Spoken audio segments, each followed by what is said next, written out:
My guest today is an iridologist and holistic health practitioner. She uses her work to help guide people to better health by understanding how their own body works. In this episode, we journey into sovereignty, the transformative experience of plant medicine ceremonies like ayahuasca, and the fascinating practice of iridology, a tool that may reveal powerful insights into your path of healing. Enjoy the episode.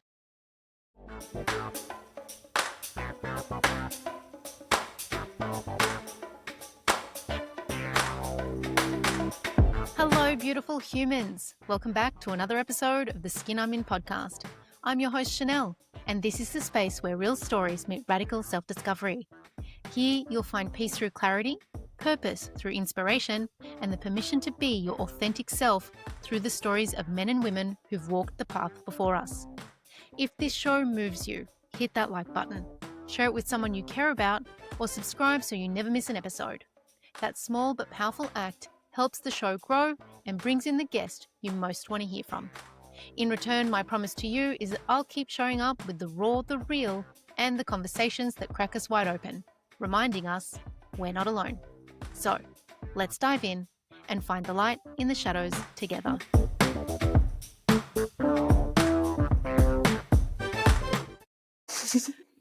Welcome to the show, Rebecca. It's so amazing to have you on. I'm so excited to talk to you about what you do today. Amazing. I'm excited to be here. So you are an iridologist and a health practitioner, but we'll go into that as well. I'm really interested in the iridology component. What guided you to iridology and what can it actually tell us about our health?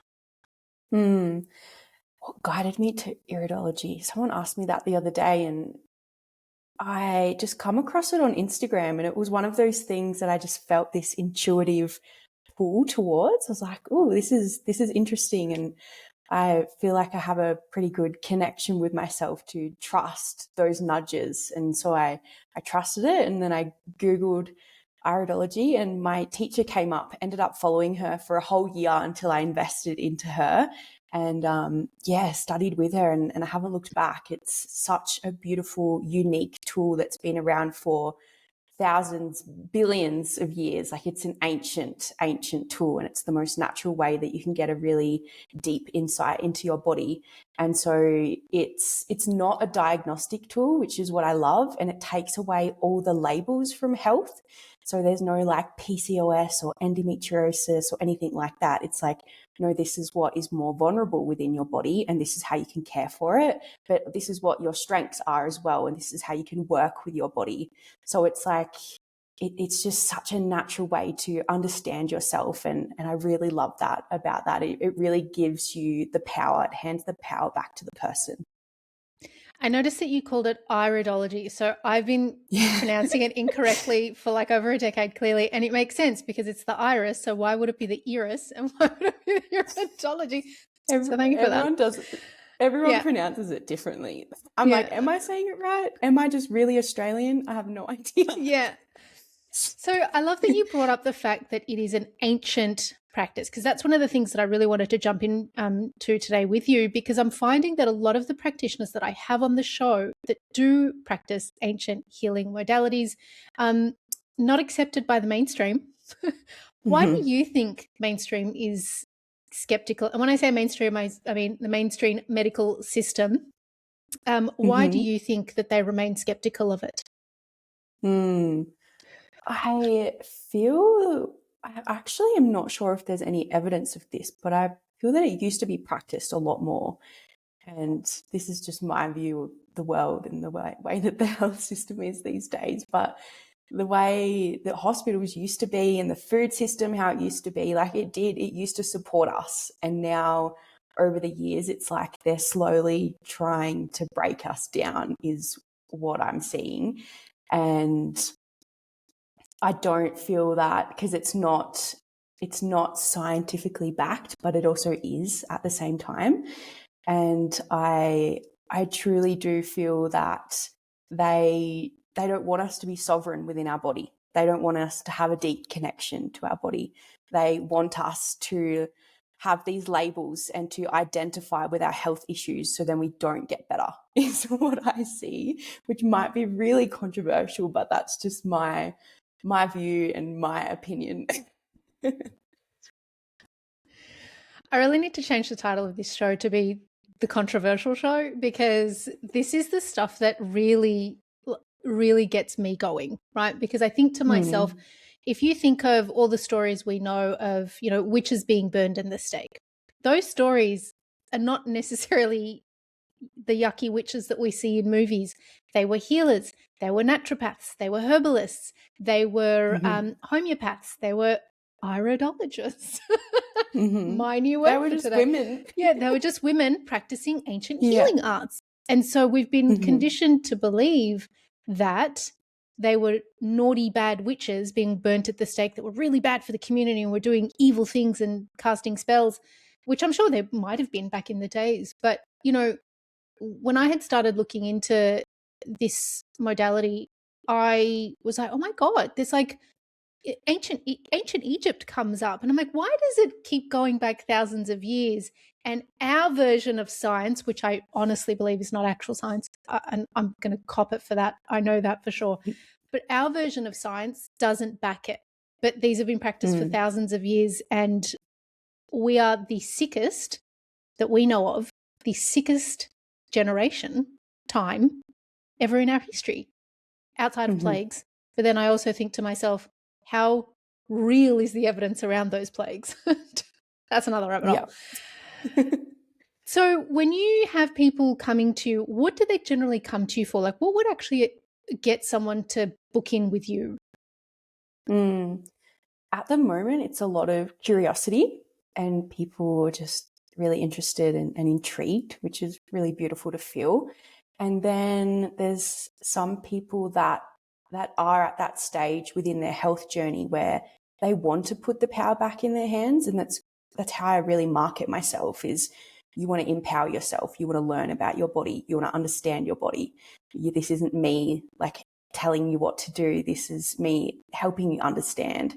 And so, yeah, it's a lot of those people that are kind of already on that journey, or they've tried all these different things and nothing's working, or they've still got the skin issues, or they're experiencing something, and it's like they come and they get an iridology reading to understand a little bit more, which is ultimately what it helped me with. It helped me understand my body a whole lot more and reverse a heap of symptoms, and just how can I naturally show up for myself every single day with this understanding and knowledge now. And that's what it really does. It's beautiful. It's amazing. I was going to say, what's standing out for me right now is the inability a lot of us have to be able to self-diagnose. And the first thing anyone does is go to WebMD. And we all pretty much have cancer.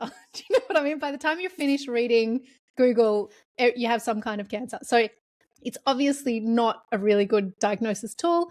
But I feel like we've also had that taken away from us. We no longer live in communities where women are with the women and where we're treating everyone in the community, where we can see eye to eye. How often do you have people looking you directly in the eye? That's one of the things that really gets to me too. I'm like, no one looks at each other anymore. So, you know, sometimes I'm surprised. I'm like, oh my God, you actually have green eyes. Do you know what I mean? Yeah. So something tells me that they're intentionally taking these abilities away from us so that we can no longer have that sense of freedom and sovereignty over our own healing. And therefore we would rely on institutions to do that for us, which is kind of everywhere at the moment. So how do you bring people back to really understanding? So like if I had because it's called mapping, right? Iris mapping. Yeah. So if I had my iris mapped, would I then be able to learn for myself what to look out for? Or is this one of the modalities where I would need to continually see someone to be able to know if there is something going on with my kidney or my lungs or whatever else? No, so it really, especially who I've learnt through, and the like big people that are written like beautiful books in iridology, like Frida Sharman and Bernard Jensen and Dorothy Hall. These people, the way that they really talk about it is they bring it back to simplicity. And that's what I really love about it. And then everything else that I've learnt as well is that you get your iris mapped and you figure out what the vulnerability pieces are and then what the missing pieces are, because it's not just about the physical. It also has a lot to do with how is someone talking to themselves every day? How is someone's nervous system? How is their connection to their soul? And how are they showing up every single day in their life? Like, do they actually love their life? It's got a lot to do with that as well. And so it's really figuring out what that missing piece is. Is it a physical thing? Is it an energetic thing? Or is it a mental thing? Or is it like a really deep nervous system thing where this person has experienced a lot of trauma in their life and their irises show that they've got a lot of stresses in their body, and their body's natural ability is to just be in this stress state. And it's like, okay, how can we learn to show up every single day in every micro moment in a way that just is more softer and more at ease, and you're not feeling as stressed anymore. It's like slowly rewiring that, because once you rewire the nervous system, and this is such a big piece for everyone, is what I see in a lot of people's irises, is a lot around the nervous system.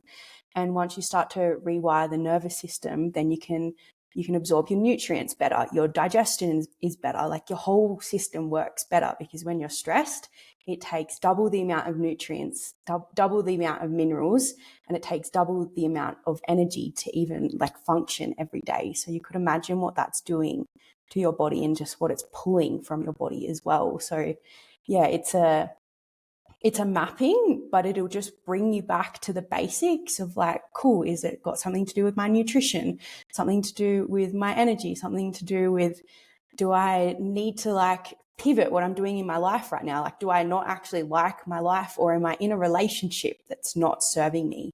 So it's everything. Like, it's such a holistic practice that is such a beautiful way to really connect with a person, because you learn so much about that person. The health intake form that people fill out before they get a reading with me is very in depth, and it goes very much into their trauma and how they show up in everyday life. It's not just the physical. So yeah, I hope that answers your question. I kind of went on a tangent there. No, I love a good tangent, but it also raised a number of other questions for me. So I didn't realize that the iris shows things like trauma or mental, I don't want to say illnesses, but you know what I mean. Difficulties that we're having with ourself or our life. I just did not realize that it shows that level of depth.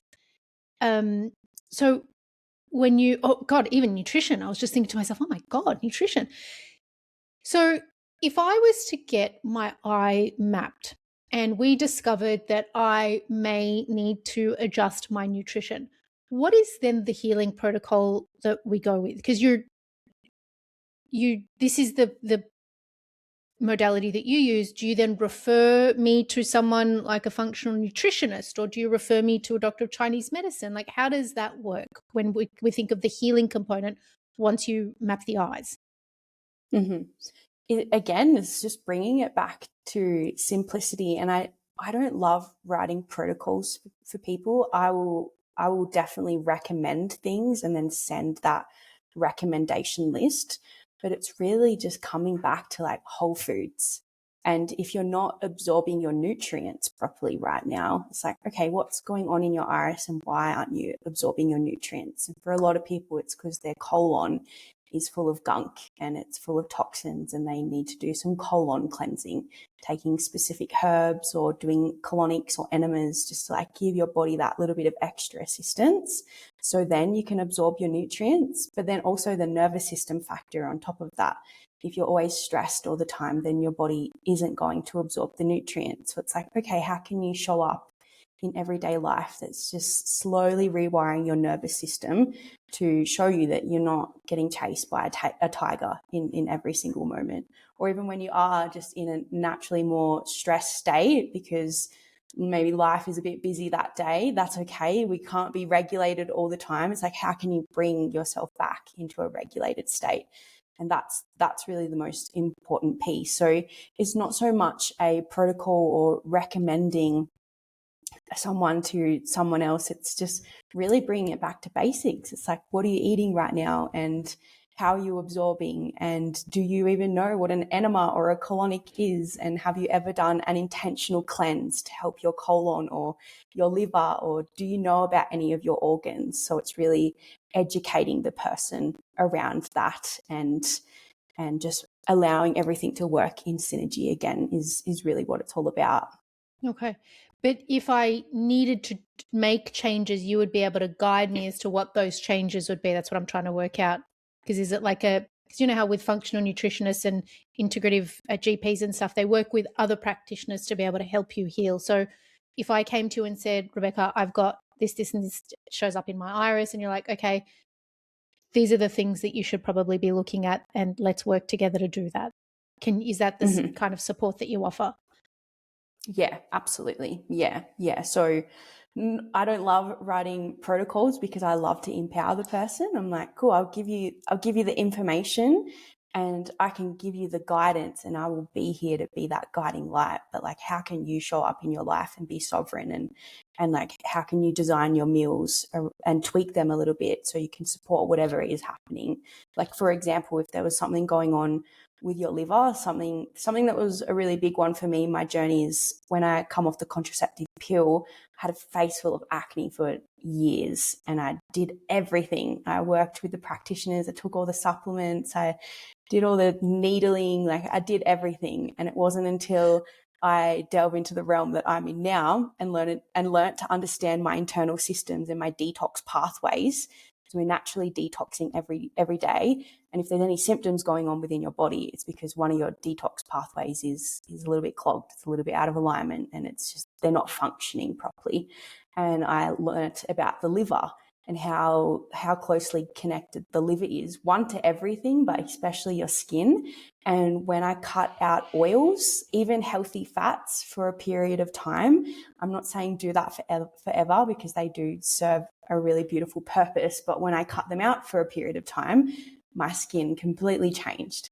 So it's just like really little simple tweaks like that can feel quite challenging for a person going through that journey, which is why it's really important to have someone in your corner that, you know, knows what you're going through and can be that guiding light and can encourage you to keep going on the days that it feels a little bit harder. I really love that you brought that up too, because what suits you and your body is so different to what suits somebody else, right? Because I found that when I started eating more healthy fats, because, you know, I'm 41, I grew up in the skinny era, the skinny lattes, the skim milks, the low-fat yogurts, all that crap. I never liked that stuff, but I was afraid of full fat. And so when I moved across to full fat, I felt so much better in every way, shape, and form. So, you know, high healthy fats, like I don't eat bacon and things like that, but high healthy fats, good organic meats that are not, like I'm not afraid of, you know, the fatty stuff on a good lamb chop. But that really helped me.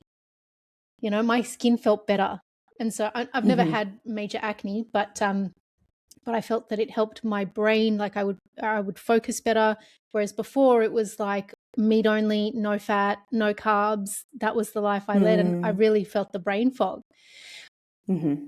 I can't help but feel like if anyone has any ailment that they're experiencing, that the foundation is to look at the iris after having this conversation with you. I'm like, I should have started there, because you can really become like a mad person going from one practitioner to another, trying to find the right healing modality for whatever it is you're going through. And I really believe that every healing modality is energetically either in alignment or not in alignment with you. Not everything works with everyone. But I feel like an iris would tell quite the story. Absolutely. Yeah. And even just what you were sharing just then about how you eating more healthy fats has like helped your body, and just looking at you right now, like you've got quite brown irises. So people with brown irises have their bodies are a lot stronger. They can handle a lot more. And it means that there's, compared to a blue like, iris. Got it. Yeah. All right. I'm like, so is that why I've had all this trauma, universe? Thanks. All this hardship sent my way. Yeah. Anyway, continue. compared to a blue iris. And I even noticed this with my partner and I and our different backgrounds. Like he can eat rice like every meal for every day. And I'm like, I cannot eat rice at all. It will just clog me up. Wow. And so just like differences like that, it's so important to know that, because if you don't know and you just keep continuing eating rice and you've got this sensitive system and you're wondering why you're constipated all the time, maybe that's why. Yeah. No, it's interesting. People have always said my eyes are bordering on black, like, because my eyes are so dark. But I used to have this obsession with, when you look at people's irises, I don't know if this is weird. I thought it was weird until I'm talking to you now, because I'm like, hey, maybe this is normal. I love looking at people's irises in the sunlight, because you see, like, even for mine, while my eyes are extremely dark, when you look at it in the sunlight, there are these beautiful, like, what I love, it's one of the things I love about the ocean. If you dive into the ocean and you look at the sand and the ripples in the sand when the sun is shining through, that's what my irises look like to me when the sun is on them. And so when I look at other people's, I look at all the little speckles, and I've always been really fascinated by why everybody's iris looks so different, you know? But yes, mine are very dark. People have commented a lot. They're like, your eyes are intense. I'm like, I don't know what that means, but okay. Okay, so you got here through your own health journey too. So talk to me about that. What was it that you were going through that you were like, I need to find something else because nothing's working, and you got into this space, or at least you found someone to, see. I assume you saw an iridologist yourself, and that's how you fell in love with the process. So talk me through that. What was happening in your life? So it really started the ripe age of 20, and I don't even know why I thought this at this age, but I was like, I need to come off this pill.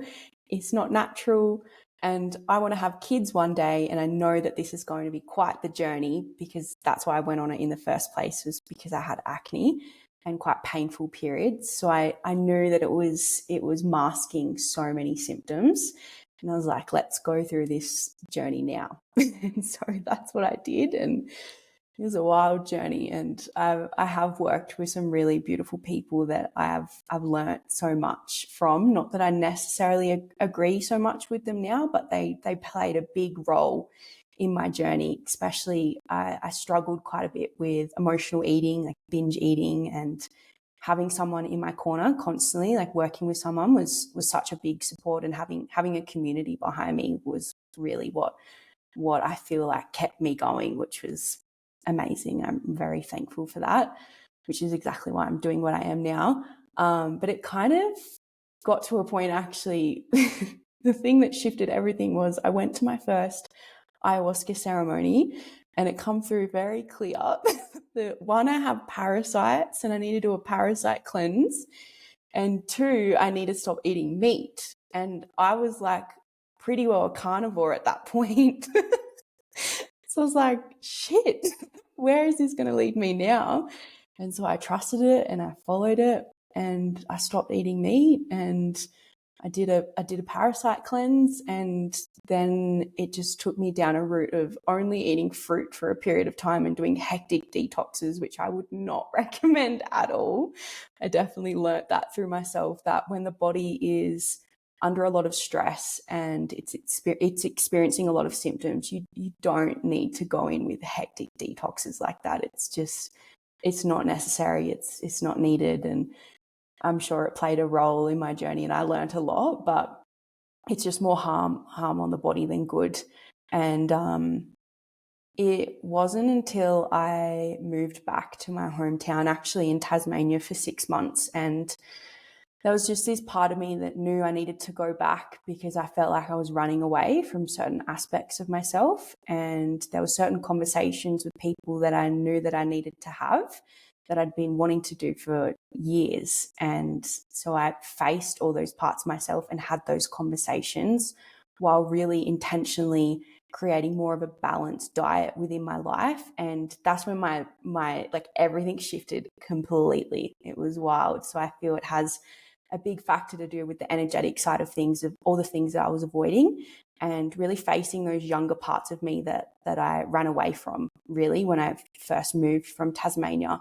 And just feeling safe within my body was such a big piece. That safety piece is everything. If you don't feel safe in your body, and if you're constantly feeling stressed, and some people don't even realize that they're feeling stressed because it's just their natural state. And that was me. It wasn't until I moved home and I finally felt like I could breathe, I could relax, and that's when everything shifted. And it was around that time, actually, I was really into like the medical medium. He's got some really good stuff. Some of the stuff I don't necessarily agree with. He's very, very hectic, very hardcore, but he does have some really beautiful information that I recommend people go to, especially if you want to learn about the liver a whole lot more. He talks a lot about that. And then I came across my teacher and just consumed her content for a solid year till I got my first reading, and then I invested in both of her courses, and yeah, it changed everything for me. It actually allowed me, it didn't so much have much to do with the physical side of things. Like it did. I've learned a lot of physical things and how to genuinely care for myself, even though I kind of already knew them, but it just gave me that evidence of, oh, this is what's going on within my body, and that's why my body responds in this way when I eat these certain foods or do these certain things. But it really allowed me to learn to be a lot kinder to myself. And my iris has really shown like how nasty I can speak to myself, and I really judged myself for my sensitivity and how sensitive I am. And it allowed me to see that my sensitivity is actually my gift, and how to best work with that in my life. My eyes showed me that, which is insane. And so that's kind of my journey, and I haven't looked back since. And I'm just obsessed with learning about it, and now sharing it with people and just really simplifying it. I feel like that's the main thing. Like, health can come across so complicated, but it really isn't. It's so simple when you just learn to understand your unique blueprint, but then just like your body in general. We're being given these human vessels. I feel that it's our responsibility to know how they work on a very basic, fundamental level, so we know how to look after them. Talk about purpose. Like, if you think of human purpose, it is so much simpler than we make it out to be. And to be able to just know how our own bodies work, because so many people don't, that is such a beautiful way to really get to know who you are. I love that. I hadn't actually thought of that, because we are here to take care of this vessel. Mm-hmm. You know, it's funny. Absolutely. It's the practitioners, the women, the deep healers, the ones who care a lot about sovereignty and freedom, that often say that their sensitivity is the thing that they used to, not beat themselves up about, but you know what I mean, because what you were just saying, because I really get that. That really resonated with me, because I'm like, it's always the ones who are really deeply feeling, the ones that care most about us getting to know ourselves, the most who committed to healing, but not healing as in I'm your healer, as in I'm here to help you heal, for you to work out how to heal, that often say that it's their sensitivity that they used to not like about themselves the most. And so when you harness that for yourself, I think that actually makes you a better healer. Absolutely. And just as a woman, like, we are all naturally such sensitive beings. And if we can learn to be in touch with that and to honor that, especially within particular parts within our cycle as well, like, it changes everything, and you're so much kinder to yourself, and you know how to work with yourself, and you know when to push yourself a little bit more, and then you know how to soften a little bit more in certain stages. And it's just fundamental information, and I feel it's an important part to learn to understand as a woman. And you know, some women are naturally more sensitive than others, but we are all naturally sensitive, whether you believe that or not. God forbid you actually admit to being sensitive these days in the #boss lady era. Goodness gracious. I want to talk about this ayahuasca experience, because I don't get to meet very many people who have had these experiences. So you are in Peru right now, so I anticipate you've experienced things while you're away as well. Tell me about this ayahuasca experience. Like, what happens? Yeah, it's I've heard there's a lot of vomiting. yeah, there can be. There really can be, and it's different every time, honestly. And because she's a spirit. Ayahuasca is a spirit. They call her grandmother, so she's got that like really like ancient like grandmother spirit about her. And when you take your first cup, and you're kind of just sitting there in anticipation, and usually it's in silence, and there's like sacred silence for 20 minutes while it slowly starts to kick in and come online. And then you eventually meet her, and every time it's so different. There's times where I've like physically like spoken to her, and she's shown me like a completely new life for myself. Other times it's been like dismantling parts of myself that just aren't serving at all, or it's been like the most amazing experience ever, showing me how amazing I am. And it's just different. It's so different every time, but it really, really depends on your intention. Your intention is your anchor. And if you don't have a strong intention, then it can kind of go anywhere. And that's when I feel like people can have bad experiences, or I definitely don't think it's for everyone either. I feel that some people, it's just too much on their system, because it is a lot on your nervous system. Like, it's a crazy amount on your nervous system. So I feel that it takes to sit in a ceremony and to really embrace it fully, and to purge when you need a purge, and to cry when you need to cry, and to be challenging, like so challenging in moments. I feel that it does take a certain amount of work that you're already doing in your personal life every single day, and a certain level of honesty that you're also meeting yourself with every single day in your life, to come into a ceremony to be shown all the things that you want to be shown.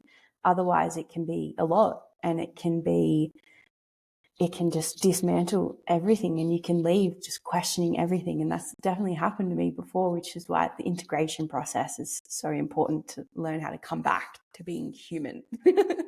Because we are human first and foremost, and we're here living this human experience. And yes, you can go in and the medicine can show you so many beautiful things and challenging things, and it can show you the way, and it can ignite your vision and all the things, but it's ultimately up to you to come back into your everyday life and continue walking that path. They always say in ceremony that the ceremony is in real life. It's not actually in the room, it's in everyday life. And I feel that that's something really, really important to live by, especially if you are taking medicines, because it's I feel a lot of people can use it to escape, or think that they need to take these medicines to get to a certain place. And I've been there. I've done that, and it doesn't work. The real work is in the real life. Yeah. I find that we've become very much a society who does want to escape. And I sometimes think to myself, I don't blame a lot of people for wanting that and using medicinal herbs in a recreational way when they're not meant to be used in that way at all.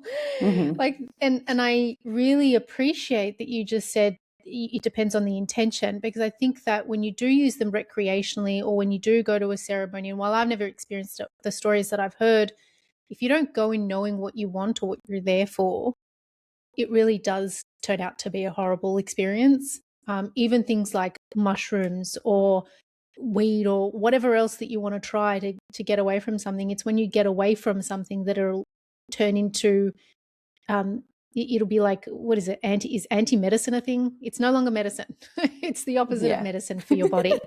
Because that intention's not there. I really believe in that energetic alignment with whatever you're doing in life, which is why, I say to you, to all the listeners, that not every modality is going to work, because it might not be energetically aligned to what you actually need in that moment. So I love that you brought that up. Why is this work so important to you?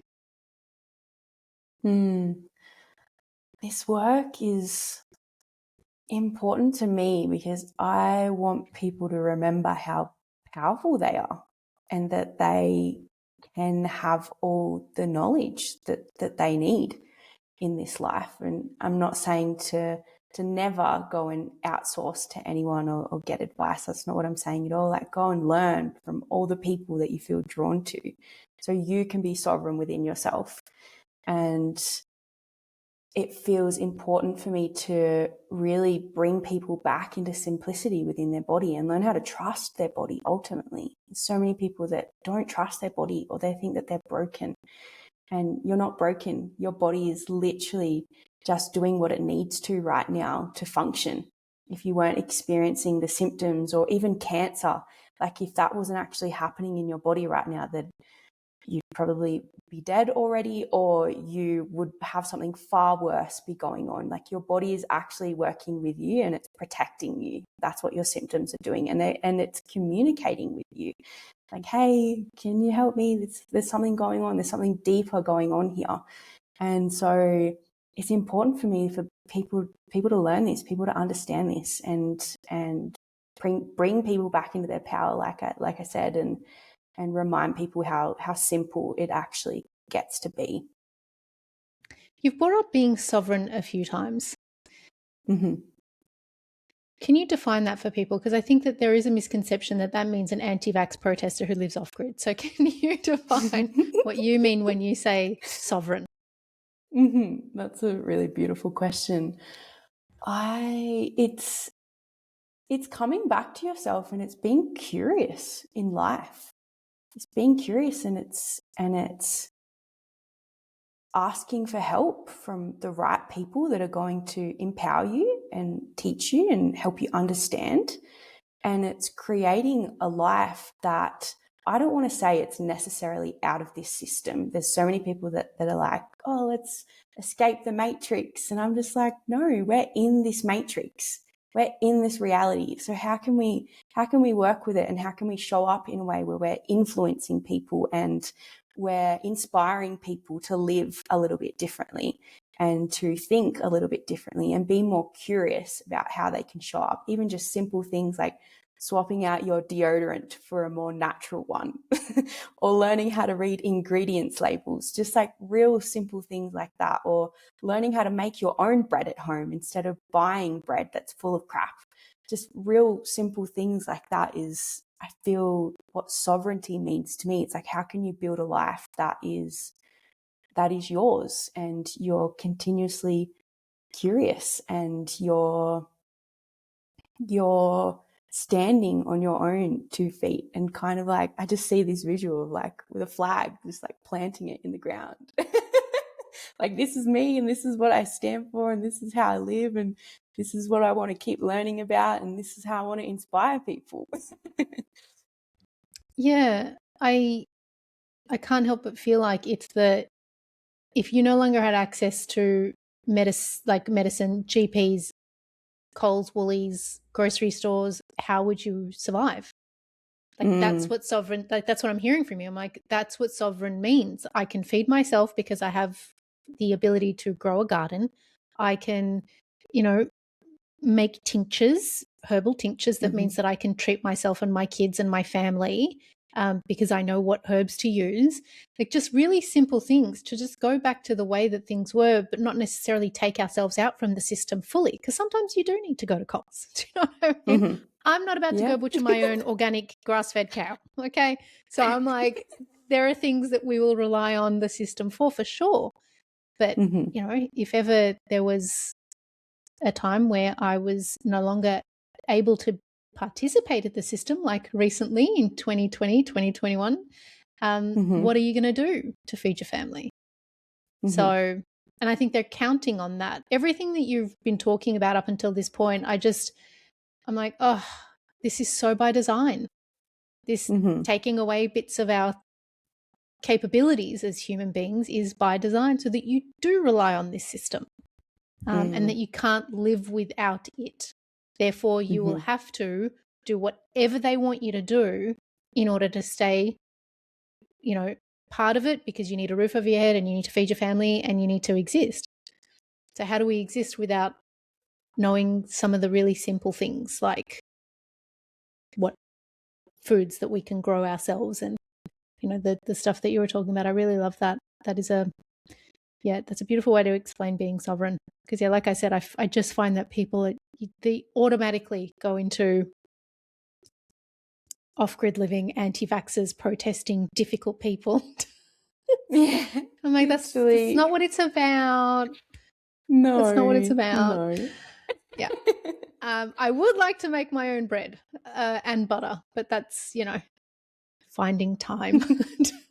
And I think that's actually, I'd love to ask you that, because you clearly live a life that is in alignment with that. And so how do you make time for it when we have such busy lives? Yeah, I love this question, and something that I love about my cooking style, and I'm not a great cook for any means, like I'm not a chef or anything, and I've definitely noticed that now I have a chef partner. But my thing is like, how can I make it so simple that, of course, I want to show up in the kitchen and cook my own food, because it's not hard. Like, how can I simplify it so much that it's just super easy? And there's so many recipes out there these days, like even bread recipes, and just like simple dinner meals or simple breakfasts or smoothies. Like, there's so many ways that you can simplify your nutrition, and it's about making the time. It's about you choosing for yourself that you want to show up for yourself in this way, and this is you caring for yourself, this is you loving yourself, and this is you giving back to yourself. So you make the time. And I feel like when people use the excuse of, I don't have enough time, I feel like that is such bullshit. Yeah. That is such an excuse. It is. And people still love to use it the most. I'm just so busy. I'm like, I don't doubt that you are, but we all are. Yeah. I think it really comes down to what you value is what you make time for. And so if you don't make time for these things, then how much do you value yourself to prioritize your health? That's what it comes down to for me. And I don't know if that comes across judgy at all, but if it does, I don't mean it that way. It really is. If you really cared about yourself, you would prioritize these little things much more than we do today. Yeah. And even a piece actually that I see, like there's people that they're like, I want to prioritize myself, I want to show up in this way, and they do it for a little bit and then they fall off and fall back into old habits. And it's like, okay, what's going on in your mind that is blocking you from continuing this path? Like, what are the subconscious programming going on that is stopping you from showing up every day? And how are you talking to yourself every day? Like, what is actually going on up there? And how can we become more aware of that, of these patterns that you're participating in, and see that you're actually gaining a lot from them, and then start to shift that? So like, that mindset piece is such a huge one, because there's so many people that say they value their health, but then their actions really contradict that. And it's like, okay, well, we need to look at that. Yeah. Yeah. You're in Peru right now. So what took you there? It was really, again, like ayahuasca, sitting in plant medicine ceremonies. Yeah. And it wasn't, I just felt this pull to come to these lands and to be on these lands where the medicine is created, and be immersed in the culture. And so I followed that pull. It wasn't like, it was 2 years later that I followed that pull, and I never intended on being here this long, but I'm pretty much living here right now. It's just what's happening. But yeah, anyone that feels the pull to come to Peru, especially the Sacred Valley, I just recommend you to come. Just come and listen, because it's the most beautiful place that will highlight so much within you. And being surrounded by these mountains every single day, like, it's such a way to come and really connect to yourself. And outside of doing all the medicines, like, you can just come here and listen, because the medicines exist within the land and within every person that lives here. And it's it's a magical place. I feel really blessed that I'm here, and one day actually I want to live here and I want to raise my kids here for a period of time and have this whole vision here now. That's beautiful. It's also one of the only places in the world, I think, when you think of South America, that they continue to do these kinds of ceremonies. While those ceremonies existed on the other side of the world, I don't know that they do kind of these types of ceremonies at all. They're really very much concentrated in that region. So there's something to be said for that. Absolutely. Yeah, even just learning about the history here and the Inca people and the way that their culture still exists today it's been really, really beautiful to be of witness to that. And even I was in Japan a couple of weeks ago and just noticing how their culture still exists today. And I'm from Australia and just I'm like, wow, we really don't have a culture. I'm so glad that you're saying that. Yeah. As an It's Australian. actually insane. Yeah. It's insane. Yeah. It's really blown my mind. It's over my eyes big time, and it's been so beautiful learning from different cultures to kind of create my own way of being, because growing up as an Australian is confusing. It's so confusing. We don't have any rites of passages or anything that confirms that we're in womanhood now other than getting a period. But then as a man as well, like what is teaching you to be a man in this day and age? Like there's so many things here that really allow you to go through that rite of passage. And yeah, even being with my partner now and just noticing the way that he shows up naturally, like his personality and just the way he is as a man compared to Australian men is just insane, the difference. There's a guy that I found on Instagram who goes around and asks people about dating in Australia. For the life of me, I can't remember his Instagram handle. Every single time I want to look him up, but it's really interesting because he speaks to like Brazilian women and they're like, Australian men just don't like, there's nothing. They don't come up to you, they don't talk to you, they don't approach, like they don't, nothing. There's nothing anymore. And I remember as a night, like 18, 19, 20, people still used to approach you. And one of the things that has really changed in the last 20 years in Australia is that, like you just said, it is really confusing what we're meant to do here, because while I love how multicultural we are, and I wasn't born in Australia, but I've been here since I was 6. But the difference when you go somewhere that is still very deeply rooted in their culture, it's no wonder that when they come here, they bring their own culture and they have their own communities, and we are kind of left on the outside of those communities, and we no longer have an identity as an Australian. Like I love being an Australian. I love going overseas. I've lived overseas for a number of years. I'm like, I'm Australian. But all they know about us is meat pies and g'day mate and do you have a koala as a pet? I'm like, someone asked me that 10 years ago. Like, dude, it's what? Do you ride kangaroos to school? What? 10 years ago. So I just feel like our identity is very much, there isn't one. We don't have one unless we bring in people from overseas. And that's how like Australia's been built. So it's really frustrating, but I love that as an Australian, you've said that. When I say I'm an Australian, people look at me and they're like, are you? But you very much look Australian. Do you know what I mean? So, yeah, it's very hard to be able to pinpoint what our culture here is until you go overseas. And I think that maybe that's our obsession with backpacking through Europe and backpacking through South America, because as young Australians, we're like, well, I want to go see the world and experience things. We kind of don't have that here. Yeah, not at all. It's a beautiful country, but... Beautiful. Yes. There's not much culture. Yeah. When you think of the work that you do and how it impacts people, is there any misconception that you would want to kind of clear today that someone might have about what you do and you know, the practice of Iridology? Misconception.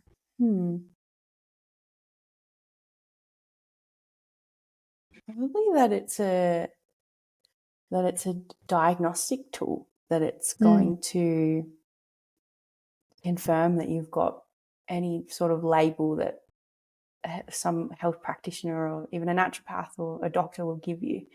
It's not a diagnostic tool. It's a way to come back to yourself, to come back into harmony and to understand yourself. Ultimately, it's not going to be the thing that really, when you come to a practitioner or anyone that's under the umbrella that I've learned from Hayley Porter, that's who I've studied with. I cannot recommend her enough.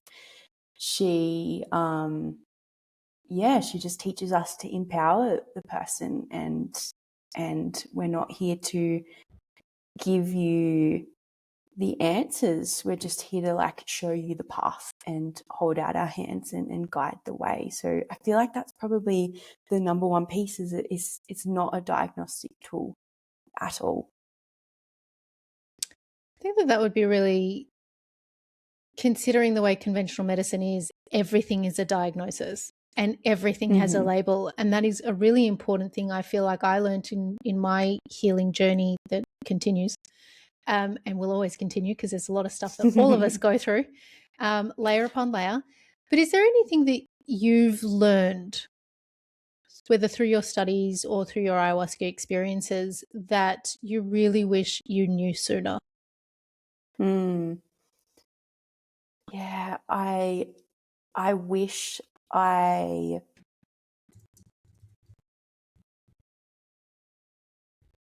wish that I learnt to be more honest with myself earlier on. And you don't know until you know eventually, but there is such a unique art to learning how to be honest with yourself, and where you're lying to yourself, and where you're not showing up for yourself, or when you're participating in certain things in your life, because really you're gaining quite a lot from that. And that can kind of like confuse people when I say that, but it's true. Like, if you're showing up every day and you're eating a heap of junk food, and you keep questioning of like, why am I doing this? Like, why am I showing up? It makes me feel like shit. And you can only see like the negative. It's like, no, what are you benefiting from that? How is it comforting you right now? Oh, What are you not yes. what are you not willing to sit with and to really feel within yourself, within your emotional world, that you're suppressing right now?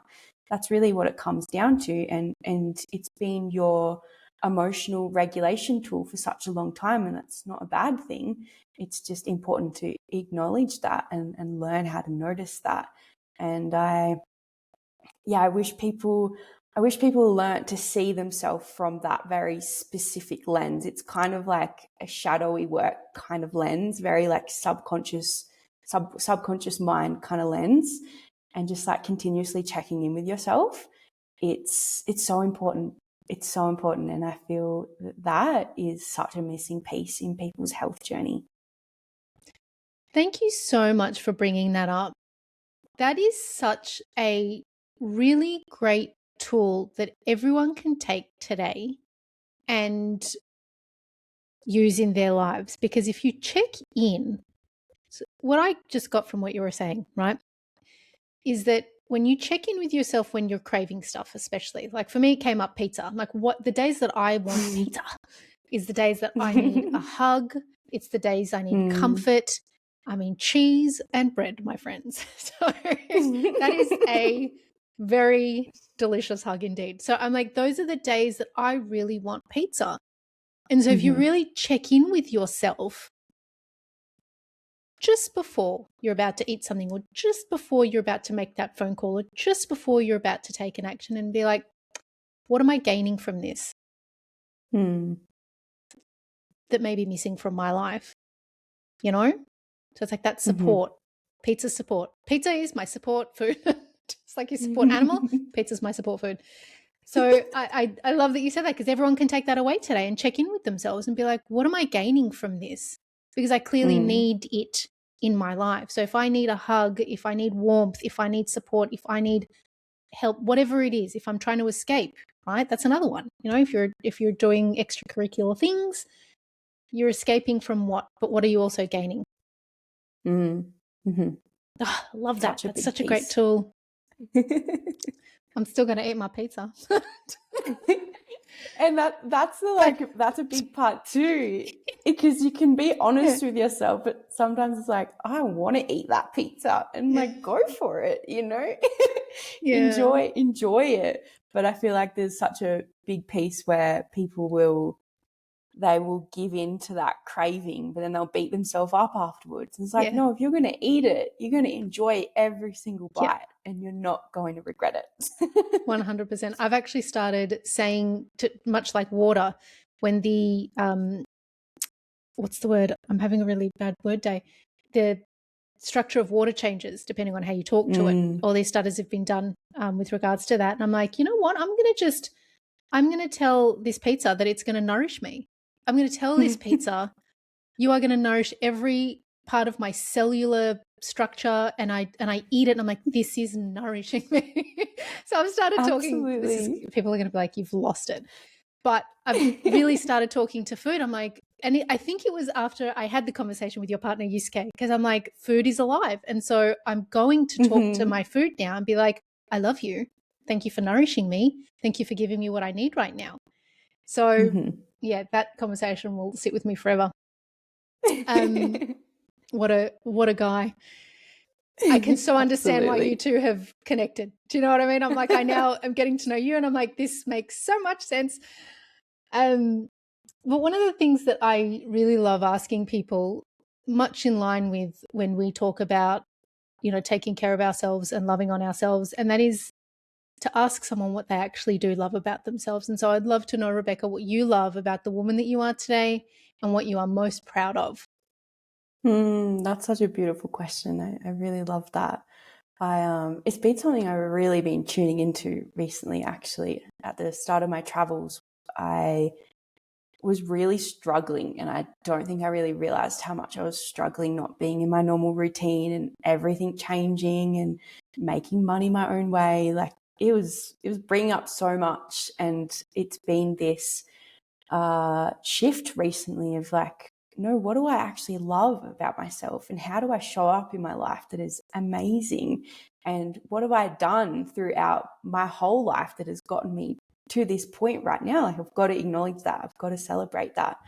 And something that I really love about myself is my ability to just go for it when it doesn't make any sense, and to just trust what comes through, the intuitive nudges or just like random things that I want to do, and just fully trust that and give it a red hot crack, because that's the main thing that we can do in this life, is really try everything. And sometimes, like, it led me back to my hometown once because I ran out of money and I felt very humbled, but I learnt so much. And sometimes the things in our life that bring up the most pain or feel like they are just such like sticky moments, like this was like the worst thing ever, it actually ends up being the best thing ever, because it teaches you so much about yourself. And that's another thing that I love about myself, is my ability to really go there with my emotions and to really feel the depths of things, and to really go into all the things that I'm avoiding as well, because that's where the medicine is. There's so much medicine in that, and you can learn so much about yourself within that. And once you really learn how to hold yourself in this life, and that doesn't mean that things are going to be easy all the time. It's like, how can you show up for yourself and continue to show up when shit is hitting the fan? Like, how can you love yourself even more in those moments? Because that's when it really counts. It actually doesn't really count on the days when you feel your best. It's when you feel like absolute shit. Like, how can you show up for yourself and not wait for someone else to show up for you? It's really about how, yeah. It's such a big one. And it's really what my journey taught me, actually. Before I met my partner now, I was single and hadn't connected with a man for 5 years, because I was so committed to myself, and just knew that the more that I journeyed deep within myself, that the more that I learned how to love myself and show up for myself, that one day I would naturally attract that. I didn't have to seek it. And I learned so much in that journey, just like fully pouring into my own cup every single day. Like, what are my hobbies? What do I want to learn? What do I want to pour my energy into? And just like really giving back to myself, like, because we are our own best friend. Like, we've only got ourselves for this whole entire life. Yes, we might have partners and friends and family, but really, like, we're stuck with ourselves for our whole life. So how are you living your life, and how do you speak to yourself? And I'm still such a culprit for being quite nasty to myself. I'm still learning to reprogram that, such deep conditioning. But like, how can you do your best every single day? Yeah. Oh my God. And if you don't show up for yourself, then you teach other people to not show up for you too. That's the biggest thing that I learned. I'm going through a divorce and I'm like, wow, I really taught him to not show up for me because I literally abandoned myself as soon as I fell in love. And that's not a this time round story. I've done it every single major relationship of my life. And then I've wondered why I don't recognize myself by the end of it. And I was like, wow, this has taught me some thanks. So, so yeah, show up for yourself because no one else is going to. And you really literally teach people how to show up for you in the way that you show up for yourself. It's so, so important. Oh my God, I love this, Rebecca. Thank you so much for the conversation today. Please tell the listeners where they can find you, how they can work with you, where they can map their iris. Yeah, so you can find me on Instagram at Rebecca Davey. And just send me a message. Send me a message if you want to get your iris mapped. I also have a course that I'm about to literally bring out tomorrow. The first module comes out tomorrow, where I'm actually teaching people a lot more about their body and their detox pathways and how everything works in synergy. So I've actually paired getting an iridology reading and then also immersing yourself in this course, because they complement each other so much. And I've paired them together, so you get a little bit of a discount off the iridology reading when you buy the course with it. So that's how you can work with me. That's my offerings at the moment, and just consuming my content. Yeah. Oh my God. If you are interested in connecting with Rebecca, I will include in the episode description and across socials links and ways you can do that. So if you haven't already, head on over to Spotify, Instagram, YouTube, Apple Podcasts. Follow the Skin I'm In podcast to be the first to know when new episodes drop. Rebecca, thank you so, so much for this conversation and for being a guest on the Skin I'm In podcast. Thank you so much for having me. It's been so beautiful. 15 years ago, I went to see a naturopath. He was a war veteran turned practitioner, and the very first thing he did was look into my eyes. And I remember thinking, this is weird. I don't know that this is what naturopaths do, but okay. But then he started explaining what he could see, and my mind was completely blown. It felt like he was telling me my life story, even though we'd never met before. That was my introduction to iridology, and honestly, that session has stayed with me ever since. So when Rebecca and I connected, I knew I had to have her on the show, partly to finally unpack what the WTF happened that day and how he could see so many things in my iris, but to also share with you guys what's possible with a different healing modality that I feel like most of us don't come across very often. Now, granted, we did get a little sidetracked, which, I mean, you know me, I love a good rabbit hole. So when one presents itself, I am going down that rabbit hole. But this conversation left me with a honest to God belief that if you have anything going on in your health or your life, one of the first things worth doing is to maybe have your iris mapped. And I say that as someone who has seen just about every healing practitioner you can imagine over the last 4 years. Guys, I've been very honest about my own healing journey. I've literally seen everyone. And what I found is that they all have their own theories about what's happening in your body. And I totally get that it is coming from their perspective of their healing modality. But what I've also found is that it's often like a, let's try this and see how we go for the next 6 weeks, rather than having actual physical evidence for what might be going on. And in many ways, it has felt a little like throwing spaghetti at the wall for me and hoping one of the things sticks. So talking to Rebecca, I'm like, well, iridology seems to offer the evidence first.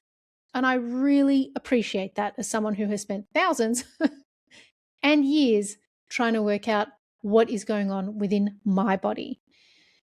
One of the other big standouts for me in this episode was the idea of living sovereignly. I loved Rebecca's perspective on what sovereignty actually looks like in everyday life, not in an overwhelming make your own bread and opt out of society kind of way, but in small, simple acts that teach your nervous system that you are safe, capable, and supported. Right now, I feel called to grow my own food. I can't fully explain why, but it feels like a skill I need to learn for myself. And honestly, I'm excited by the idea of putting my hands in dirt and watching something nourish me from the ground up. Like, I grew that and I now get to eat it. Like, what a beautiful thing. And what an odd thing to say when that's exactly how our ancestors used to do it.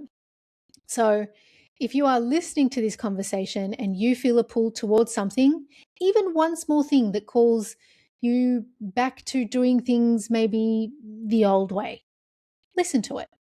That calling might actually be exactly what you need for your own healing. With gratitude and grace, have a wonderful day.